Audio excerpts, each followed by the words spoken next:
This year we're deciding to use fabric instead of paper for all of our Christmas presents. And I'm a lazy sewer, just warning ahead of time. So first, to make these, you're going to need some cute jersey knit fabric. I got these at Joann's. Aren't they cute? Then you're going to cut out pieces of various sizes. I'm going to do big, medium, and small. And I'm going to fold over the tops and pin them in place like so. Then we're going to sew along those tops. And the kitty's not included. She was just curious about my sewing machine.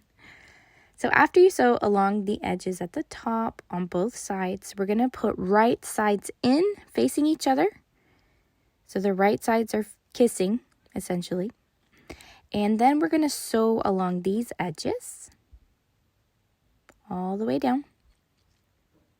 Then you're going to tie in all of your loose ends. I am lazy, so I tie a knot and cut. You can also sew them in.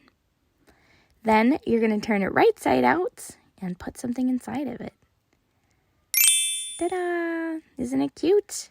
I like to tie it with a bit of ribbon, string, yarn. I love this fluffy yarn. So much better for the planet, right?